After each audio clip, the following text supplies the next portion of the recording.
All right. We should be live. So, Justin, welcome back to the channel. It's good to see you. Looks like you are not, in fact, on a cruise ship this week. No, 2 weeks from now we'll be on a cruise ship, but today no. Well, you just got onboarded with Mhm. Hemlane. So, that's going to be the topic of discussion for today. What are your initial thoughts?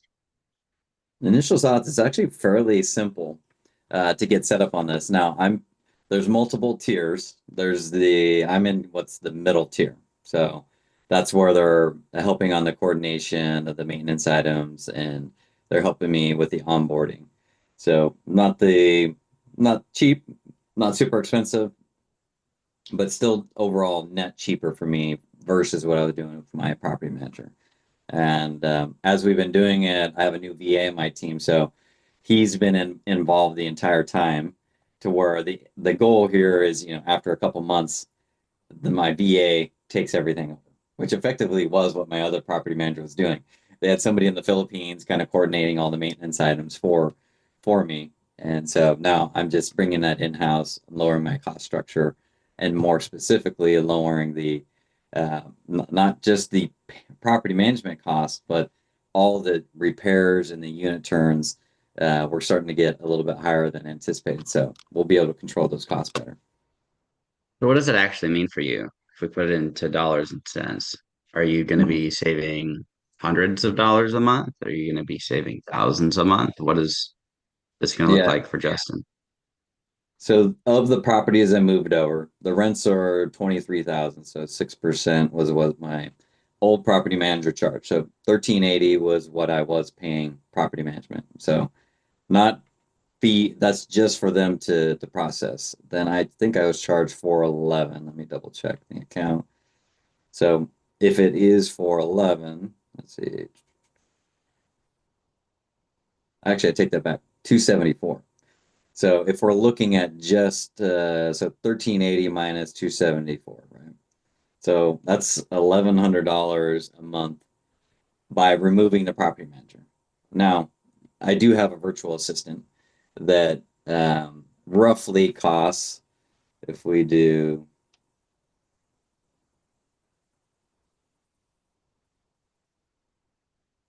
$7 an hour times 40 times 4.3 weeks in a month, actually 1,200. So by removing the property manager, but still paying for the Hemlane fee, it is almost equal to being able to hire a full-time VA. So now the beauty of that is there's not enough properties for this to be an all-consuming job. So what I'm going to do with this VA is then take the rest of their time to add to another portion of my business. So by bringing that spend in house, there's not only financial benefit, but there's quite a bit of uh, resources that I'll be used to free up my time to spend, find more importantly, find more deals, whether that's for me to buy, clients to buy, or list. That's where I need to spend most of my time. That's like my highest value ROI right now. So on a small scale portfolio, it makes sense. And Mm, imagine as you scale up, that's going to be right. a great place to be. Yeah. I So felt the that's same way. 11 units. And you're on, how many units do you have on yours? I've got just shy of 200 with Hemlane. Yeah. So you're thousands of dollars probably per month that you save. Yeah, the fee I would have been paying for my current portfolio would have been, let's see, would have been about 130 grand a year. Dude. So basically like 11 and a half a month, right? So 130 divided by Mm-hmm. 10, 11,000. 10.8. Yeah. It's almost Yeah. 11,000 a month. So that's huge. I mean, for those that are following along, you know, most people's goal is 10,000 a month, right? So literally just by doing that, that would be considered financial freedom, right? Now, obviously, there's a lot to manage with 200 units, but if Cody does what I did, hires one VA, max two VAs probably to manage that, he'd be able to still be netting Even if you hired two VAs, it'd be almost 8,000 net savings just from the property management fee structure. Yeah, it's a lot of money, right? Mhm. So doesn't suck, but the main thing wasn't the PM fees. That's not what killed me. It was Right. just the service that was being provided. The Uh-huh. maintenance that they were doing was stupid expensive. Right. It made zero sense. Hmm. It took 3 months to place a tenant. Hmm. And that's crazy. You take over management, like this was how it was for me. And the unit that took them 3 months took me a week. Exactly. Shouldn't take that long. Not for the inventory that I had at the time. So Hmm. it's been pretty nice bringing it in house, but those savings are real. That's straight to the bottom line. That's, I'm experiencing the exact same thing was, and here's a real world example. The one of the last unit turns, small unit, so one bedroom, maybe 500 square feet. The quote for the unit turn, and this was a Burr project, so the entire building is basically redone 4 years ago. The quote came back 1,600. That was for landscaping, that was for cleaning, that was for painting. I mean, just the cleaning was like $500. I'm like, guys, in Eastern Washington, what? It shouldn't be more than like $20 an hour for a cleaner, right? So if you're doing $500, where where is the like 25 hours of cleaning going, right? So we ended up switching to a person that we know over there, kind of handyman. They ended up doing all the weeds, touch up paint, and doing the cleaning for $160. So just that one unit turn on a $600 unit, right? Or that rent, gosh, is that rent? It's probably like 650. So almost I would have lost like 2 months of rent if the system, i.e. the property manager, would have did that normal turn. Now, when people are busy, and I know when I was like at work in W2 world, it's like very easy to just be like, yeah, yeah, it's relatively small, just process it. And so when you start getting into the weeds, and what I like to say is when you need to eat the cash flow versus using the cash flow to continue to grow, you become hypersensitive on is there actually being cash flow generated. So the biggest one for me was actually doing the repairs. We're just getting out of hand. For you, you hit on another one, which can be massive, is vacancy. 3 months, let's just say what's your average rent? Like 900 or so. Sure. So 3 months at 900, 2,700 bucks, right? When you start thinking about 2,700 bucks, now you got that on 200 units, right? And if you have like a 200 units, what do you think your vacancy is per year? 5%? Yeah, on a stabilized portfolio, it's 3 to 5%. Let's just use three. We'll be conservative. So times that by 3%. So that's 6 units. Times that by the 3 months. Times that by, we said 900 for monthly rent. That's $16,000 of vacancy just related to that 3 months. Now, if he cuts it from 3 to 1, saving over 10,000 a year. It's almost $1,000 a month. So these numbers, especially with Cody's size, small numbers add up very fast for you, right? Yeah, it all adds up. Hmm. And on that note, so we're saving money with the actual software itself. What's your take on the maintenance coordination, or have you hopped on calls with Alyssa or Sophie or Saher? Have you talked with them yet? Yeah, Or do you, which I was surprised. It's more touch than I was expecting, and it is great because I know every Tuesday, we just met yesterday. Every Tuesday, 12:30, any kind of thing that pops up, we put it in the queue. We have a Google share drive. We're just going down our checklist of pending items, right? And so that's been a huge help in those meetings. As we're setting up, we've had two of the 11 units I've already had maintenance request items come in.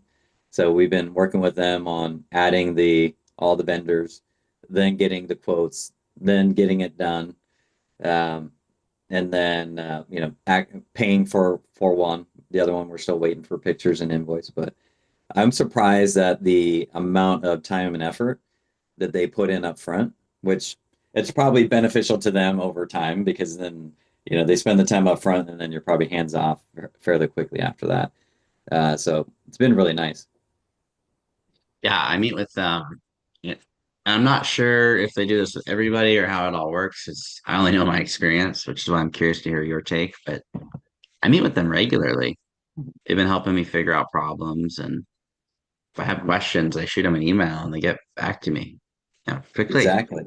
which is really helpful because if you have delays, that kills deals, it kills profitability. Right. So The it's been irony really is nice. I don't know about you, we're getting faster response from Hemlane than our property manager. I don't know if that's the same for you. That's how it is for me. Because uh, at least Sophie's, you know, within like an hour or two, it seems like we already get it. Yep, I already fixed it. And that's via email. And then when we were originally starting up, could do just a quick text. She was fixing stuff on the back end. So, and I even threw a curveball at him because I originally set it up. Hey, just set me up as, one person. But then I Hmm. was like, you know what? I'm going to be, managing other portfolios most likely for whether I'm in a deal with them. I'm sure that's what you're doing. You've probably got partners and you manage that building. But then there's people where I'll probably for the agent side that need somebody to manage the property. So last minute I said, okay, now shift it, put a new company at the top, and then make my entities below such that I can just plug in new clients at any point in time. So they quickly adjusted that. So we're fine. There's still some things we need to fine tune on it, but now it's in theory I could set up, I could bring on a new client if I needed at any time to for me to manage the property for them and then make a fee out of that. Sweet. Well, you have any other thoughts as you're just getting onboarded? I've been with them a little longer. Mhm. We'd probably be wise to have Dion on this live stream, but a little late for that. Do you have any other thoughts on Hemlane itself? So far, the one thing that we're going over right now is like the reporting side of it and just being able to the filtering and grouping of it. So for you, I'm imagining, um, uh, or I'll just say for me, I have multiple entities. And so I want to roll up reports by entity. Today, that at least it's not set up yet. So, we have it set up to where each of them, they have a credit card and a bank account. Money goes in and out for each of the separate entities. Hmm. But when I want to do, say, a rent roll for entity one, there is no, it's just the rent roll for everybody. So that's what I'm trying to get in the next functionality. I'm sure it's there. There's another higher level function if I need it. But as of right now, the reporting is what I'm just starting to get into, which is as you get scale, you can't look at everything all the time. So you're trying to manage by exception. And so I'm starting to use the dashboard just to see total rents billed, total rents in. That's how we're catching. Oh, okay, yeah, the Section 8 hasn't come in. I actually went to the old property manager. So now I got to get that from the old property manager. So um, as I start scaling this up, that's the key thing for me is the reporting to quickly see where are the issues at. Yeah, I do appreciate that it actually does the bank sync. So it'll sync up with Mhm. the bank accounts, and then you just go through and itemize what it is in the systems. Like this was utilities, this was what I paid myself for a management fee. This is XYZ, whatever it may be. It's nice that you can do that, and then it actually has an itemized report for you for each entity. Exactly. Which is a little bit more real time. What do you use for, are you using QuickBooks for um, uh, your full set of books, or are you using Hemlane for everything? I'm just using Hemlane because most of my stuff is just me. And I mean, if I'm remembering this correctly off the top of my head, when it's just you and you don't have partners, you don't have to maintain a balance sheet for the entity. Hmm. I think that's only in partnership returns. And Hmm. so if I needed to do a balance sheet, then I'd probably use QuickBooks. But because I don't think I have to anymore, I used to, I just use Hemlane because it itemizes out with the bank account. So it'll Right. zero out the numbers and everything that's in there. I just have to log and then it has a P&L. Yeah. And then I'm imagining do you do a separate P&L for or a separate bank for every property or one for everything? It's for each entity, right? So I have Hmm. some entities that own multiple properties. Hmm. So I have to itemize that. Like for my um, Soap Apartments deal, I got a couple buildings in that LLC. Marine Shore Villas, of course, has multiple buildings. Hmm. So I mean that all goes into one bank account, but I would not put something owned by Cody Davis in the same bank account as something owned by Quincy Right. 12, right? Hmm. That's what I like. There is multiple, and you can have debit card and credit card per entity. So I thought that was pretty sweet. And the good part about it is that as we or me look at if I'm bringing on new people that I'd manage for third party people, specifically on those ones, what I like about the system is that it can have the money go in and out of that person's account. Typically the property manager pays for, whatever the repair is. Say it's $100. So then the property manager pays 100 and then they pull that 100 out of your account. I'd rather have it, which is just how it is in Hemlane. The 100 just immediately comes out of the client's account.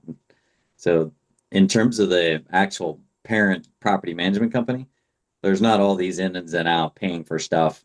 The only ins and out of the property management as it sits right now, I only have one expense, which is the Hemlane expense. And then, long term, if I want to, I can allocate the VA to that account as well. As I grow my VA staff, I'll probably have one VA that's just billed for the property management.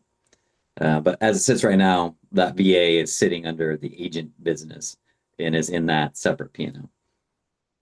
Great.